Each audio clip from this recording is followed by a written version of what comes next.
آج کی سب سے بڑی خبر آپ کے ساتھ شیئر کر رہا ہوں کہ عمران خان کی سزا پاکستان کو مہنگی پڑ گئی۔ تو دوستو آج کی سب سے بڑی خبر یہ ہے کہ امریکہ نے پاکستان کی ہر طرح سے امداد بند کرنے کا فیصلہ کر لیا۔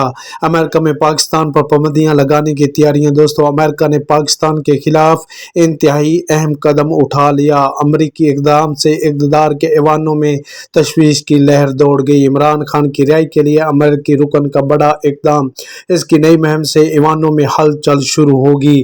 امریکہ کی ریپبلک پارٹی کے رہنما اور رکن امریکی کانگریس جولسن نے اپنے بیان میں کہا کہ وہ عمران خان کی سزا کے خلاف کانگریس میں پاکستانی ڈیموکریسی ایکٹ لانے کی تیاریاں کر رہے ہیں۔ سماجی رابطے کی ویب سائٹ ایکس پر انہوں نے بیان میں جولسن نے کہا کہ پاکستان کے ان ذمہ داروں کے خلاف پابندیاں لگائی جائیں گی جو عمران خان کے خلاف ہیں۔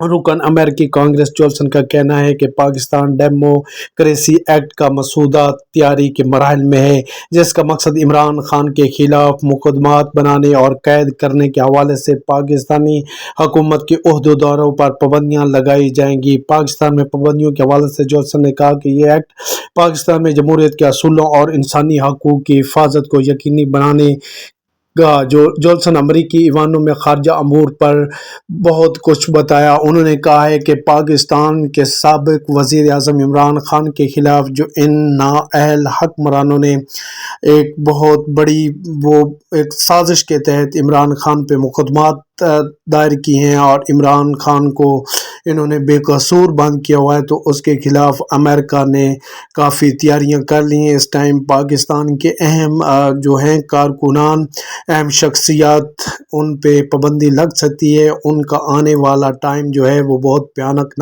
ہو سکتا ہے، تو اس حوالے سے ان کے خلاف مکمل تیاریاں ہو چکی ہیں۔ تو امریکہ پاکستان کے ان چور سیاستدانوں پہ جنہوں نے پاکستان کو صرف اور صرف اپنے مقصد کے لیے استعمال کیا اور ناحق عمران خان کو آج انہوں نے جیل میں ڈالا ہوا ہے، تو ان کے خلاف ایک بہت بڑا قدم اٹھانے جا رہے ہیں۔ تو اس وجہ سے پاکستان کے ایوانوں میں ایک خوف کی فضا پیدا ہو چکی ہے۔ ہر طرف پریشانی ہی پریشانی ہے کہ اب کیا ہوگا۔ تو دوستو اب عمران خان کی رہائی ممکن ہے اور انشاءاللہ عمران خان ضرور رہا ہوں گے، کیونکہ انہوں نے اس ملک میں لا الہ الا اللہ محمد رسول اللہ کو متعارف کروایا اور کلمے کو انہوں نے اہمیت دی۔ تو دوستو انشاءاللہ اس اللہ کی مدد عمران خان کے ساتھ ہے اور انشاءاللہ عمران خان ضرور سرخرو ہوگا اور یہ چور ضرور اپنے انجام کو پہنچیں گے۔ تو اس ٹائم پاکستان کے حالات کافی کشیدہ بن چکے ہیں، کافی خوف ایوانوں میں پھیل چکا ہے، پریشان ہے کہ اب کیا بنے گا۔ اب ان کو اپنے باپ امریکہ کی ماننی پڑے گی، اس کے علاوہ ان کے پاس کچھ بھی نہیں ہے۔ تو دوستو یہ تھی آج کی خبر۔ تو آپ کو ویڈیو اچھی لگی ہو تو آپ نے چینل سبسکرائب کر دینا ہے۔